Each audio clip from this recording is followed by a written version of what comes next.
உனக்கேக்க நின்றவர்க்கு உதவி கொடு என் மகனே. எனக்கேக்க நிற்பவரை ரட்சிப்பதோ உன் மனம்தான். சிவனும் நீ நாதனும் நீ திருமாலும் நீ மகனே.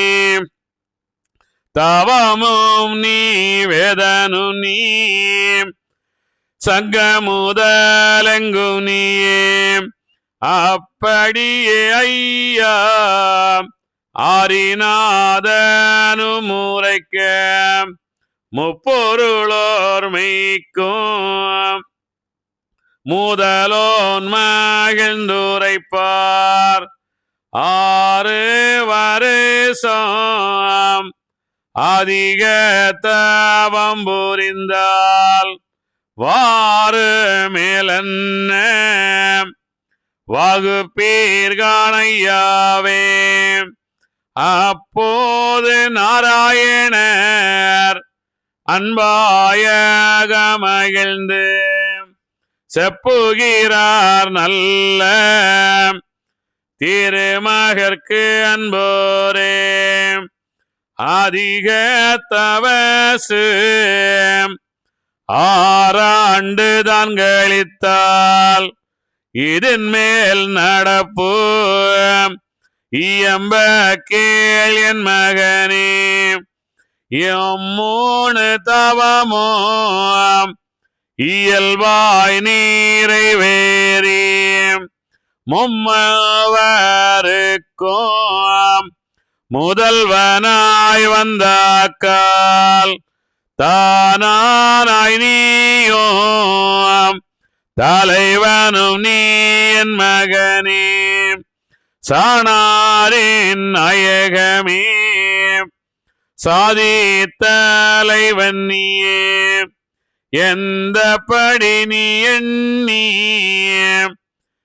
எந்த படியும் நீ எண்ணி நினைத்ததெல்லாம் அந்த படி செய்து அவனிதனிலே சீதனாய் சொந்த விளையாட்டு தொல்புவியில் கொண்டாடி சிந்தாத நன்மையோடு சேகத்திலீரு மகனே. அதன் முன்னாக அந்நீத மாபாவி ஏது வினை செய்தாலும் எண்ணா வையாது மகனே. தாழ்ந்திரு நீ என் மகனே சட்டைக்குள்ள பாதிங்கி சார்ந்து இரு என் மகனே. தனதில் மிக நினைத்து கோபமாய் வில்லாதே குவிய சீரியாதே பாவத்தை காணாதே பராகிரமாம் காட்டாதே ஆக்கிரமெல்லாம் அடக்கியிரு என் மகனே. தாக்கிரவானாகிடும் சற்றும் பகையாதே எல்லாம் உன்னருகே இருந்து கேட்டு கொள்வேன் நான். பொல்லாதாராகிடினோம் போத பகையாதே வாரம் சொல்லாதே வழக்கோராம் பேசாதே சாரம் அறிந்து தானுரை நீ சொல்லுரைகள் ஆய்ந்து தெளிந்து அருளோ நீ என் மகனே. ஏந்து நீ தருமோம் இடரு நீனையாதே ஈனமில்லாதோடு எமக்காகும் சாதியின் மேல் மானமாய் வருந்தி மகிழ்ந்து இரு என் மகனே. அன்பான அவ்வினர்க்காய் அறிவில் வருந்தீரே. தன்பாலே வந்தவுடன் சரியாச்சுது என் மகனே. மகனே நான் உனது மனதில் கூடியிருந்து சிவனே பொருந்தி செப்புவது உத்தரவே. துல்லீபம் காட்டேன் சூட்சமது தான் காட்டேன். நில்லு நீ நெய்வில் நீ சாரித்து கொடு என் மகனே. பேயன் பைத்திய காரணன பேசி உன்னை நீச குலங்கள் நின்னை அடிக்க வருவார். சாரித்து கொடு என் மகனே சற்றும் கலங்காதே. ஒருவரோடோ பிணங்கி உரையாதே என் மகனே. எல்லாம் நான் கேட்டு ஆட்கொள்வேன் என் மகனே. வல்லாமை பேசாதே மாதிரி போடாதே. ஏழையாயிரு நீ என்னுடைய கண்மணியே. ஆழமனதுடைய அதிக மகனே உனது வேதங்கள் அறியாமல் வீணாவார் வம்பரெல்லாம் மதங்களடக்க வாக்கெனக்கு என் மகனே.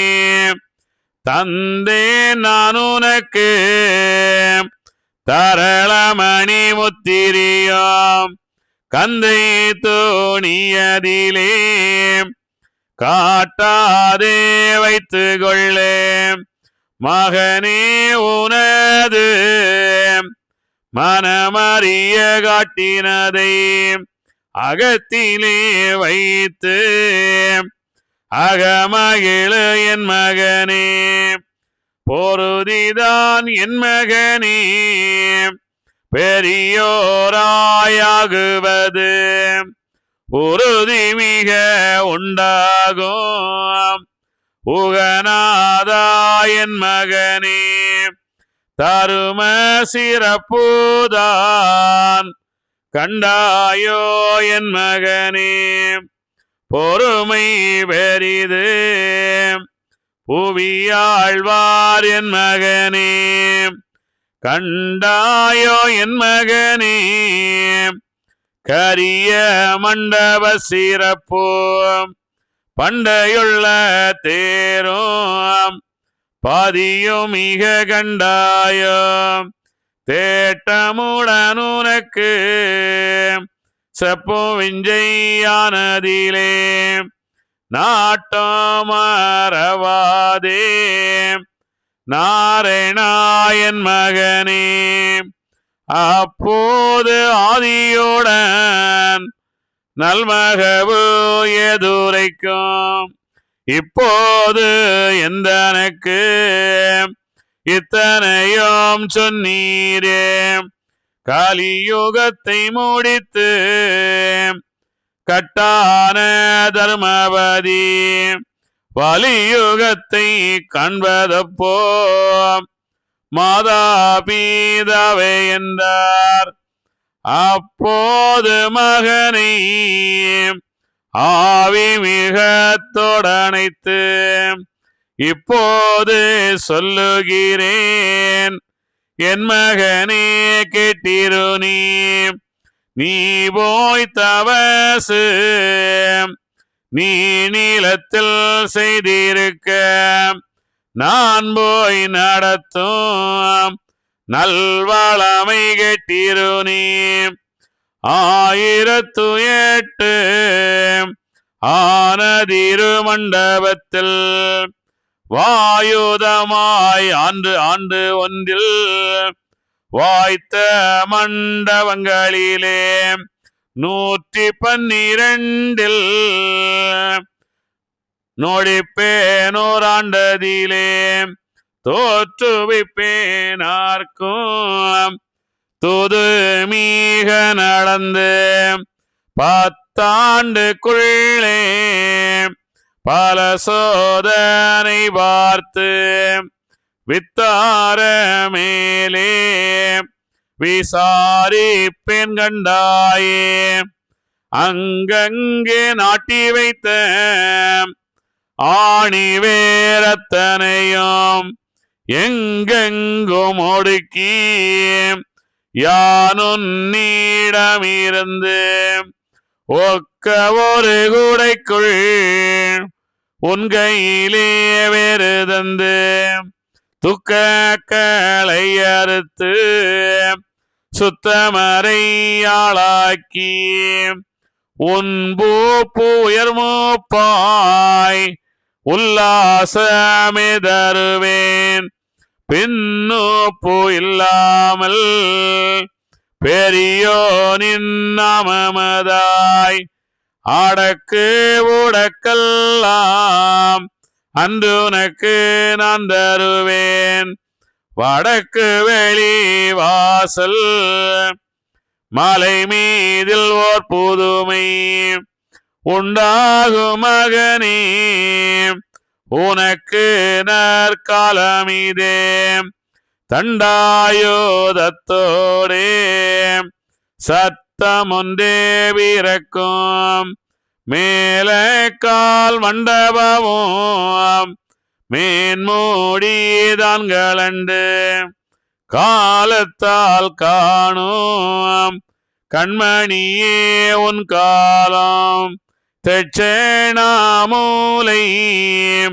தென்பார்க்கடல் அருகே மெச்சுபதி மூலம் விளக்கெரிய கண்டுனது காலமிது மகனே கன்னிதிருதன் திசையில் கோபுர மண்டபமும் கோடிமரமும் வீதிகளும் தாபரமாய் தன்னால் தலங்கள் மீக துலங்கும் கண்டதுவே காலம் கனத்தவலு சூரியனும் பண்டு முறை தப்பி பருதிரத்த கண்வரியாய் மகனே உனக்காக மானீசபாவி எல்லாம் அகமே கனல் தாவி அந்தாடாம் தானழிவான் உகமீதே தருமாம் உனக்கென்றே கோதிக்கும் மகனே உனது மாதவத்தோர் காலம் நன்று காலமிது மகனே கண்மணியே கேட்டிடு நீ தூலமுறையாதே தூலங்கு நாளாகு மட்டும் எளியோரை கண்டு இறங்கியிரு என் மகனே வாலியாரை கண்டு மகிழாதே என் மகனே தாள கீடப்பாரை தற்காப்பது தருமாம் மாள கிடப்பார்கள் மதத்தோர்கள் என் மகனே இவ்வகைகளெல்லாம் என் மகனே உன் காலம் அவ்வகைகளெல்லாம் ஆராய்ந்து பார்த்திரு நீ இனத்துக்கு இனங்கள் இருப்பேன் நான் சுவாமி என்று மனதில் வேறாரெனவே வையாதே என் மகனே 4 வேதம் அதிலும் நான் வருவேன் கண்டாயே. தூல வேஷமிட்டு சுற்றுவேன் கண்டிரு நீ. தீயங்காதே என்னுடைய தீயங்காதே என் மகனே. சீருள்ள கண்மணியே மயங்காதே மகனே. மாதவங்கள் பெற்றவனே அவரவர்கள் மனதில் ஆனபடி இருந்து எவரவரையும் பார்த்து இருப்பேன் நான் உன்னிடத்தில். லிங்கம் ஒன்றே உதிக்கும் இணையாக ஓர் சுவடாய் சங்கனவரத்தினங்கள் சமுத்திரத்திலே காணும். ஆனையொரு கண்டீனும் அதினாலுலகமெல்லாம் தானாக வாழும். தலைவனும் நீ அல்லாது மலையடி வாரம் வளரும் ஒரு விருட்சம். ஆலயமதிலும் பெரிதாய் அது தலையும் கண்டீரோம். சிலையுள்ளே தோன்றி சிவத்தோத்திரமாக நிலையொன்றாயாகி நீயாழ்வாயுன்காலம். வாரிக்கரையில் மண்டபம் ஒன்று வளர்ந்து நாரியர்கள் கூட நாடெங்கும் வாசமிட்டு ஒரு குடைக்குள் ஆழ்வார் உன் காலம் என் மகனே. இங்கே சொல்லிட்டு வரார் வாழ்க்கையில எப்படி வாழ வேண்டும், எப்படி தவம் இயற்ற வேண்டும், தவம் இயற்றும் போது என்னென்ன செய்ய வேண்டும் அப்படின்றதெல்லாம் தெளிவாக சொல்லிட்டு வரார். என்ன சொல்லுகின்றார் அப்படின்னு பார்ப்போம். அதாவது ஏது வினை செய்தாலும் எண்ண வையாதே மகனே, தாழ்ந்திரு என் மகனே சட்டைக்குள்ளே பதுங்கி. அதாவது ரொம்ப அற்புதமான விஷயம் அது. அதான் நம்ம எதுக்காக அந்த விநாயகருக்கு எளிய வாகனமாக கொடுத்துருக்குறாங்க. எவ்வளோ அதாவது நம்ம மனுஷன் பார்த்தீங்கன்னா விநாயகரவே வணங்குவான் இல்லையா? உண்மையே இல்லையா? விநாயகரவே வணங்குவான். ஆனால் என்ன பண்ணுவான், அங்கே எலி தொந்தரவுன்னு சொல்லிட்டு அதுக்கு விஷம் வைப்பான் வீட்டில். இதுதானே உண்மை. அப்போ எலி யாருடைய வாகனம் அப்படின்னா விநாயகருடைய வாகனம். எதுக்காக எலியை விநாயகருடைய வாகனமாக தந்தாங்க? ஏன்னா எலி தொந்தரவு ரொம்ப கஷ்டம். வீட்டில் எல்லாத்தையும் அது இது பண்ணிடும், சாப்பிட்றோம். அதனால் அதை இது பண்ணுறாங்க. தவறு செய்து அதனால் அதுக்கு தண்டனை கொடுக்குறாங்க, அது வேற. ஆனால் அந்த விநாயகருக்கு எலியை எதுக்காக வாகனமாக தந்தார்கள் அப்படின்னா, நீ எவ்வளவு உயர்ந்தவனாக இருந்தாலும், நீ எவ்வளவு மேம்பட்டவனாக இருந்தாலும், உன்னுடைய அறிவு எவ்வளவு உயர்ந்திருந்தாலும், இல்லை நிறைய படித்திருந்தாலும், நீ பெரிய பெரிய பதவிகளில் இருந்தாலும், நீ என்ன செய்கின்ற அகங்காரம் கொள்ளாமல் அந்த சட்டைக்குள்ளாலே பதுங்கி அந்த பொந்துகளில் மறைந்து வாழுகின்ற எலி போல் வாழ வேண்டும் அப்படின்றதுக்காக தான் அந்த ஓமையாகத்தான் அதை தந்தார்கள் இல்லையா? அதான் சொல்லுகிற சார்ந்திரு என் மகனே தனதில் மிக நினையாதே, கோபமாய் விழாதே, கொவியை சிவியாதே, பாவத்தை காணாதே. பாவங்களை பார்த்தா பாவம்னா என்னன்னா நீங்க வசதியிலே சொல்லவே செய்யாதுங்க. வசதியில பாவம் பணக்காரன் கிடையாது. அந்த பணம் கொஞ்ச நாளில் காணாம வேறும், அது வேற விஷயம். அது இல்லை. பாவம்னா அதை அறிவில்லாமல், அந்த இறை என்றால் என்ன என்றே தெரியாமல், அந்த வெளியே ஒருத்தர் அந்த பூசாரி சொல்லுவான், உனக்கு இன்னை நீ இதை செய்தாதான் அந்த பலி கொடுத்தாதான் இது நடக்கும்னு சொல்லுவான். அதையும் நம்பி இந்த மக்கள் என்ன செய்கிறார்கள், தன்னையும் அறியாமல் அது ஏதோ ஒரு அந்த மிருகங்களை, இந்த அற்புதமான அந்த மிருகங்களை அதுக்கு தான் தெரியுமா கொண்டு போய் அதை வெட்டுகின்றார்கள். அதுதான் அவங்களுக்கு பாவம். அந்த வெட்டுவதுதான் பாவம் என்றே தெரியாமல். அதான் சொல்லுங்க, பாவத்தை காணாதே, பராக்கிரமம் காட்டாதே. அவர்கள் அறிவில்லாமல் செய்கின்றார்கள், அறியாமல் செய்கின்றார்கள். அவர்களுக்கு நீ சொல்லிக் கொடு இல்லையா? எங்கள் கோயம்புத்தூரில் இங்கே பார்த்தீங்கன்னா ஒரு வீடு கட்டியாச்சுன்னா அந்த வீடு கிரகப்பிரவேசம் பண்ணும்போது ஒரு உயிரை பலி கொடுப்பாங்க. ஏன்னா அது அதான் அந்த இதெல்லாம் அவங்களுக்கு தீர்த்துருமா அப்படின்னு. அப்போ நான் முதல்ல கோயம்புத்தூரில் முதல் கான்ட்ராக்ட் எனக்கு அதான். அப்போ தான் எனக்கு அந்த முதல் கான்ட்ராக்ட். அப்போ அந்த வீட்டில் பலி கொடுக்கறதுக்கு ஒரு கடாவை கொண்டு போய் விட்டுருக்குறாங்க. எனக்கு அதை பார்த்த உடனே எனக்கு அப்படியே டென்ஷன் ஆகிட்டு. அதை உடனே அப்போ தான் அவருடைய அந்த அவர் பெரிய ஆள், கொஞ்சம் அந்த ஏரியாவில் பெரிய ஆள். ஒரு பில்டிங் எனக்கு தந்துக்கிறாரு. முதல் சின்ன கான்ட்ராக்ட் தான். வீடு பெருசு தான். ஆனால் அப்போ எல்லாம் கம்மி. ஒரு 3,00,000 தான் அந்த கான்ட்ராக்டோட வேல்யூ. அப்போ நான் அதை முடியும் போது நான் சொல்கிறேன், இப்படி அந்த கடாவை கொண்டு வந்து விட்டுட்டாங்க. எனக்கு வந்து அப்படியே மனசு அப்படியே அரிக்குது. நான் போய் துணிஞ்சு சொல்லிட்டேன், நீங்கள் இந்த வீட்டில் வந்து கிரகப்பிரவேச கடா வெட்டினீங்கன்னா இந்த வீட்டில் நீங்கள் நல்லா இருக்க மாட்டீங்கன்னு சொல்லிட்டு நான் பாட்டு கிளம்பி வந்துட்டேன். இனிமேல் என்னைய கூப்பிடாதுங்க, இந்த வேலைக்கே கூப்பிடாதுங்க. கொஞ்சம் சில்லற வேலை இருக்குது, அதை நீங்களே செஞ்சீங்க. எனக்கு ஒரு கொஞ்சம் காசு தர வேண்டியது, அதை நீங்கள் வச்சு செஞ்சுருங்க, நான் வரமாட்டேன்னு சொல்லிட்டு போயிட்டேன். போயிட்டு நான் என்னுடைய ரூமில் போய் உட்காந்துட்டேன். அப்போ கல்யாணம் எல்லாம் பண்ணலை.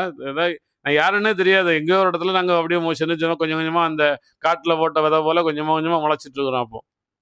அப்போ எனக்கு நைட்டு வந்து அந்த மேஸ்திரி அங்கேருந்து வராரு. வந்து சொல்கிற அந்த வேலை செஞ்ச அந்த மேசை வந்து சொல்கிறாங்க, இல்லை சார் அது வந்து கடை, அது அங்கே எல்லாம் இப்போ பலியெல்லாம் கொடுக்கலையா, நீங்கள் நாளைக்கு வாங்க அப்படின்னு சொல்கிறாங்க. உண்மையிலே அந்த கடாவை நைட்டோட விற்றுட்டாங்க. இவ்வளோ நான் சொல்லும்போது நிறைய சொந்தக்காரங்க வேறு இருந்தாங்க. அவர் வந்து இப்பவும் அவருக்கு வந்து ரொம்ப வயசாச்சு. நான் கொஞ்ச நாளைக்கு ஒரு 4-5 வருஷத்துக்கு முன்னாடி ஒரு டைம் அவரை பார்த்தேன். ஆனால் என்னை கட்டி அணைத்து முத்தமிட்டு தான் பேசுவார். நிஜமாவே அவர் அவ்வளோ வயசானவர், 95-96 வயசுல இருக்கும். நான் அந்த வீட்டில் நலமுடன் வாழுகின்றேன் அப்படின்னு சொல்றாரு. ஏன்னா நீ வந்து அந்த பலி கொடுக்கும் போது அந்த அந்த உயிர் அங்கே சாகும்போது அது சாபமிடும். கண்டிப்பா சாபமிடும். அதுவும் ஐந்தறிவு ஜீவன் அது. அதுக்கு எல்லாமே தெரியும். நீங்க பார்த்தீங்கன்னா ஒரு ஆடை வந்து உரிச்சு அங்கே தொங்க விட்டுருப்பாங்க, இன்னொரு ஆடை கட்டி போட்டிருப்பாங்க. அது அந்த புல்லை வேண்டாவிருப்பா அது சாப்பிட்டுட்டு வர வழியே இல்லாமல். நீங்க வந்து புல்லு சாப்பிட்டுட்டே இருக்குதுன்னு நினைச்சு அது சந்தோஷமா சாப்பிட்டு நினைக்காதுங்க. யார் ஒருவருக்கு வந்து ரொம்ப கோபம் இருக்குதோ, யார் ஒருவருக்கு வந்து ரொம்ப மன வருத்தம் இருக்குன்னு அப்பதான் உணவு அதிகமாக சாப்பிடுவாங்களாம். அது ஆய்வு சொல்லுது பாருங்க. அது என்ன அந்த அதுக்கு சரியும். அடுத்தது நம்ம தான் உரிச்சு தொங்க விட போறான்னு தெரியும். அது அந்த ஆவேசமா அதோடைய நரம்புகள், அதனுடைய அந்த அந்த ரத்தம் அனைத்தும் அது அந்த வெறி ஏறி இருக்குன்னு, என்னை கொண்டு விடுவானே இவன், என்னை கொண்டு போடுவானே, கொண்டு தொங்க விட்டு விடுவானே, அந்த அந்த வெறி அவ்வளோ அந்த உடலினுள் இருக்கின்றது. அதே நீ வெட்டி சாப்பிடும் போது அந்த வெறி எல்லாம் உனக்கு, அந்த பாவம் அனைத்தும் உனக்கு வருகின்றது தான். அங்கே வந்து அதான் சொன்னோம், அதான் சொல்லுகின்றார். எல்லாமே நீங்க வந்து இதெல்லாம் தயவு செஞ்சு இதெல்லாம் செய்யாதீர்கள் அப்படின்லாம் சொல்லுகின்றார்கள். அதான் சொன்னாங்க. அங்கே சொன்னார் ஒரு விஷயத்தை ஐயா. அங்கே துலுக்கன் அவன் வந்து துலுக்கன் வந்து விழுந்து 10 ஆண்டுகளிலே வருவேன்னெல்லாம் சொல்லிட்டு வந்தவர் அங்கே வந்து அந்த சாட்டு நீட்டர் தன்னுடைய சுயசரிதத்தில் சொல்றாரு அற்புதமா. அதாவது அந்த அந்த வந்து விழுந்து ஓடி 10 ஆண்டு வலுவேன்னு சொல்றவரு அங்கே அல்லாவென்று நபியை தேடி அலைந்தவர்கள் எல்லாம் ஆட்டுக்குள்ளே சடுதிகள் முன்னும் பின்னும் அடக்குவேன்னு சொல்லுகின்றார். அவன் எவ்வளவுதான் உயர்ந்த அந்த 3வது நிலையாக அந்த உருவமில்லாத வழிபாடு தனக்குள்ளாலே என்று அவன் வழிபட்டாலும் அங்கே அவன் அந்த ஆட்டையும் மாட்டையும் வெட்டி சாப்பிடுவதால் அந்த ஞானத்துக்கு அவனை வரவிடாது, அது தடுக்கின்றது என்று சொல்லுகின்றார். இதெல்லாம் நம்ம கண்டிப்பா தெரிஞ்சு ரொம்ப முக்கியமான விஷயம். அதான் இங்கே சொல்லுகின்றார். இது பாவத்தை காண பிரகாரம் ஆக்கிரமம் எல்லாம் அடக்கி, பாவம் இதெல்லாம் பாவம், அது ஆக்கிரமம் அடக்கிறமே தாக்கிறவன் சற்றும் பகையாதே, எல்லாம் உணர்க இருந்து கேட்டுக்கொள்வேன் நான், பொல்லாதார் போதை பகையாதே, வாரம் சொல்லாதே, வழக்குரம் பேசாதே, அப்படியெல்லாம் நிறைய சொல்லிட்டு, மானமாய் வருந்தி மகிழ்ந்தீர் என் மகனே, மானமாய் வருந்தி ஈனமில்லாதோடு எமக்காகும் சாதியின் மேல். ஈனமில்லாதாரோடு எல்லாம் தெரிஞ்ச என்ன பண்ணாங்க நிறைய பேர், எல்லாம் இந்த விஷயம்லாம் தெரிஞ்சோம், என்னடா இவன் இன்னத்தை ஆயிரம் அப்படின்னு செய்வாங்க. அதுதான் வந்து ஈனமில்லாதவருடன் மானமாய் வருந்தி மகிழ்ந்தீர், மானமாய் வருந்தி. இப்போ நம்ம எல்லாம் நிறைய பேர் சொல்றது தெரிஞ்சவங்க, நம்ம கூட இருக்கிறவங்க உறவினர்கள் எல்லாம் செய்யறத பார்த்தாலும் நமக்கு ரொம்ப கஷ்டமா இருக்குது. என்ன விட மானமாய் வருந்தி என்ன பண்றோம், மறந்து தான் எப்படிதான் இருக்க முடியும், வருந்தி தான் இருக்க முடியுது. உண்மையான நண்பர்களே இவ்வளவு மோசமா இருக்கிறாங்களே, இவ்வளவு இதா போறாங்க செய்யறாங்களே அப்படின்ற போது நமக்கு அதை பார்த்து என்ன செய்ய முடியும், அவர்களுக்கு சொல்லி புரிய வைக்க முடியல. என்ன செய்யணும், மானமாய் வருந்தி மகிழ்ந்தீர் என்பதனை, நீ மகிழ்ந்துரு, மானம் வருந்திக்க. ஏன்னா வருத்தம், அது வருந்துதான் செய்யணும், வருந்துட்டு நீ மகிழ்ந்துரு அப்படின்னு சொல்லுகின்றார். ஏன்னா நீ அதை செய்யவில்லை, அதெல்லாம் உனக்கு எந்த பிரச்சனையும் இல்லை. அன்பான அவ்வினக்காய் அறிவில் வருந்தீர் அப்படின்னு சொல்லுகின்றார். அடுத்தது தன்பாலே வந்தவுடன் சரியா செல்லாம், தன்னை உணர்ந்து விட்டால், தனக்குள்ளாலே அந்த இறைவனை உணர்ந்து விட்டால் எல்லாம் சரியாகும். மனகனே நானது மனதில் குடியிருந்து சிவனே பொருந்தி செப்புவது உத்தரவே, துல்லிபியம் காட்டேன் சூட்சமது காட்டேன், நில்லு நினைவில் நீ சரித்து கொடு என் மகனே, பேயன் பைத்திய காரணனை பேசி உன்னை நீச குலங்கள் நின்றை அடிக்க வருவார். உண்மையா இல்லையா? கடவுள் எனக்குள்ளால இருக்கிறதுனால எல்லாம் பேரன்னு தானே சொல்லலாம், பைத்தியக்காரன்னு சொல்லலாம். எல்லா தூணிலும் துரும்பிலும் எங்கும் எதிலும் எல்லா உயிரிலும் இருக்கின்ற இறைவன் எனக்குள்ளால இருக்கின்றான் என்ன சொல்லலாம். இவன் ஒரு பைத்தியக்காரன், இவன் பேச்செல்லாம் கேட்கணும்னு தான் சொல்லுவாங்க. அப்படிதான் சொல்லுவாங்க. அதான் சொல்லு, சிவனே வந்து இருப்ப சப்போது உத்தரவே, துல்லியம் காட்டேன் சூட்சம் என்ன சொல்லிட்டே வரார். ஏழையா இரு நீ என்னுடைய கண்மணியே, ஆழ மனதுடைய அதிக மகனே உனது அப்படின்னு எல்லாம் சொல்லிட்டு வரார். ஒரு பொருதிதான் என் மகனே பெரியோர் ஆகுவது உறுதி மிக உண்டாகும் உகநாதா என் மகனே தர்ம சிறப்பு தான் கண்டாய் என் மகன் சொல்லி பொறுமை பெரிது புவியாழ்வார். பொறுமையாக இருந்தாலும் ஐயா சொல்லிட்டே வராரு. செப்பமிஞ்சி ஆனதிலே நாட்டம் மறவாதே நாரணா என் மகனே அப்படின்னுலாம் நிறைய விஷயங்கள் சொல்லிட்டு வர்றார். அப்புறம் இங்கே என்ன சொல்லுகின்றார் அப்படின்னா, இது இது வடக்கு வெளிவாசல் மலை வீதில் ஒரு புதுமை தண்டாயுதத்த உண்டாகும் மகனே உனக்கு நற்காலம் இது. அதாவது வடக்கு வெளிவாசல் மேல் நோக்கிய எண்ணம், அந்த வேல் நோக்கிய நிலை, அந்த மூச்சுக்காற்று நமக்கு அடி அடி அடி ஆழத்துக்கு சென்று முட்டி மேலே தலையில் அந்த சகஸ்ராரத்தில் முட்டி வெளியே வருவதை நாம் கவனித்து கொண்டே இருந்தால் நமக்கு வடக்கு வெளிவாசல் திறந்து விடும். உடனே நீங்கள் அங்கே தலையில ஓப்பன் ஆயிரும்னு நினைச்சிருக்காங்க. அப்படியெல்லாம் இல்லை. அதெல்லாம் நிறைய பேர் அப்படியெல்லாம் பொய்யை பேசிட்டு தலையில ஒரு துண்டை கட்டிட்டு அது மேலே சகஸ்ராரம் திறந்துரும்னு சொல்லிட்டு நாங்கள் எல்லாம் கட்டியிருக்கிறோம்னு சொல்லுவாங்க. அதெல்லாம் சும்மா இதெல்லாம் பொய்க்காரங்க ஞாபகம் வச்சுங்க. தட்சிணாமூலை தென்பாடு கடலுக்கு மெச்சு விதி மூலம் விளக்கரிய கண்ணது. அதாவது நமக்குள்ளாலே அந்த அகசூரியன் இருக்கின்றான், நமக்குள்ளாலே அந்த இறைவன் என்ற அகசூரியன் இருக்கின்றான், அவன் ஒளிருகின்றான். அதெல்லாம் அங்கே சொல்லுகின்றார். பண்டு முறை தப்பி பருதி எத்த கண்மறியாய் மகனே உனக்காக மானிச பாவியெல்லாம் அகமே கனல் தாவி அன்றழிவான் அன்றாடம் தான் எழுவான். அகத்துல கனல் விடும், அகம் எரிந்து விடும். நீ புறத்திலே இறைவன் என்றால் அகம் எரிந்து விடும். அதான் சொல்லுகின்றார். மகனே உனது மாதவத்தோர் காலம் நன்று காலம் இது மகனே கண்மணியை கேட்டு நீ தூல முறையாத துலங்குமான ஆளுக்கு மட்டும் எல்லாம் அந்த இறைவன் உனக்குள்ளாலிருந்து துலங்கி வேலை வருவான். அது வரைக்கும் நீ அமைதியாக இரு. நீ உன்னுடைய காலம் முடிவதற்குள்ள எல்லாமே அந்த அகசூரியனை நீ கண்டு அது வரைக்கும் நீ வெளியே இருந்து வந்து விடாது. எல்லாம் வெளியே வெளியே வெளியே இருந்து உன்னை இழுப்பார்கள், நீ வந்து விடாது. எளியோரை கண்டு இறங்கீர் என் மகனே, வலியாரை கண்டு மகிழாதே என் மகனே, தாழ கிடப்பாரை தற்காப்பதே தர்மம் ஆழ கிடப்பார்கள் மதத்தோர்கள் என் மகனே. தாழ கிடப்பாருன்னா உடனே அங்கே வசதி இல்லாமல் பிச்சை எடுத்துட்டு இருக்கிறாங்கன்னு நினைக்கிறீங்களா? அப்படி இல்லை. தாழ கிடப்பாருன்னா அறிவில்லாமல் ஞானம் இல்லாமல் அந்த இறைவன் எங்கே என்று அலைந்து கொண்டு அந்த அந்த அப்படியே அலைந்து கொண்டே அந்த பூக்களை போட்டி நிற்பவர்களாம் தாழ கிடப்பார்கள். அவர்களை தற்காப்பது நம்முடைய தர்மம். ஆனால் அவங்க நம்ம சொல்றது போல கேட்பாங்களா? கேட்க மாட்டாங்க. அதான் அப்படின்னு சொல்லிட்டு வர்றாரு. நான் லிங்கம் முன்னிலே உதைக்கும் இணையாக ஒரு சொல். லிங்கம் அப்படின்னா என்ன? நமக்குள்ளாலே இறைவன் உறைந்திருக்கின்றான். அதான் லிங்கம். உறைந்திருப்பதுதான் லிங்கம்னு சொல்லுது. நமக்குள்ளாலே அந்த மனம் நமக்குள்ளால் இருக்கின்றது.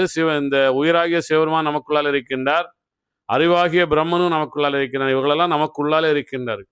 இதனால் நமக்குள்ளாலே உறைந்திருக்கின்றார்கள், நமக்கு தெரிவதில்லை. அதான் சொல்லுகின்றார். அதான் ஆணையொரு கண்டியனும் அதனால் உலகம் என்னால். ஆணை இது நிறைய இடத்துல சொல்ல. ஆணைதனை உரித்து அங்கமெல்லாம் முனைந்து முதலே சொல்லிட்டார். அது யானை யானைன்னே சொல்லிட்டு வர்றாரு. ஏன் அப்படின்னா அது ஒரு அற்புதமான விஷயங்க. அது அதனாலதான் யானை தலை கொண்ட விநாயகரை தந்தாங்க. அதான் முதல் ஞானம். அந்த ஞானம் நமக்கு வந்தால் தான் நம்ம ஹிந்து தர்மத்திலே நம்ம கால் வைக்கிறோம். அதுக்கு முன்னாடி சிவபெருமான் மகாவிஷ்ணு என்னத்தான் சொன்னாலும் முதல் கடவுள் விநாயகர் தான். ஏன் அப்படின்னா நீ உருவத்தை நினைவு கடலில் கரைத்தா நீ முதல் கடவுளாக மாறி விடுவாய். தான் வேற ஒண்ணுமே இல்லை. யானையை போல் நீ என்ன செய்ய வேண்டும்? யானையை போல் வாழ வேண்டும். யானை எப்படி வாழுகின்றது? அது உறுதியா வாழுது.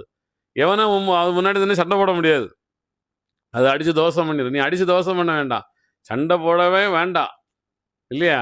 ஆனா நீ யானையை போல் வாழு, பலமாக, தைரியமாக, பயம் இல்லாமல் தைரியமாக வாழ், இல்லையா?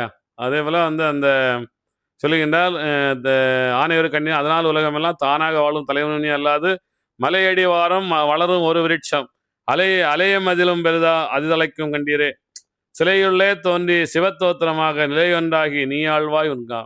அதான் சொல்லுகின்றார். கலையோடு கலையை தாக்கி கண்ணின் மேல் கருணை நாட்டி மலையோடு மலையை தாண்டி வளர்ந்தவன் பதத்தை கண்டு நாம் வாழ்ந்தோம் என்றால் நமக்கு எல்லா ஐஸ்வர்யமும் கிடைக்கும் அப்படின்னு சொல்லிட்டுறார். அடுத்து இன்னும் நிறைய நாரியர்களோட நாளண்டாய் வாசமிட்டு ஒரு குடைக்குள் ஆழ்வாய் உன்காலம் என் மகனே. ஒரே ஒரு குடைக்குள் இறைவன் எனக்குள்ளாலே தான் இருக்கின்றார். எனக்குள்ளாலே இருக்கின்ற இறைவன் எல்லா துணிலும் துறவிலும் இறைவன் இருக்கின்றான். ஆனால் நாங்கள் துணிலும் துறவிலும் நம்ம இறைவனை பார்க்க முடியாது. எனக்குள்ளாலே இறைவன் இருக்கின்றான், அவனை தான் நாம் காண முடியும் என்று அந்த ஒரே குடைக்குள் நான் இருந்தால் நான் ஒரு குடைக்குள் அரசாழ்வோம் அப்படின்னு சொல்லிட்டுறாரு. அடுத்து என்ன சொல்றாருன்னு பார்ப்போம்.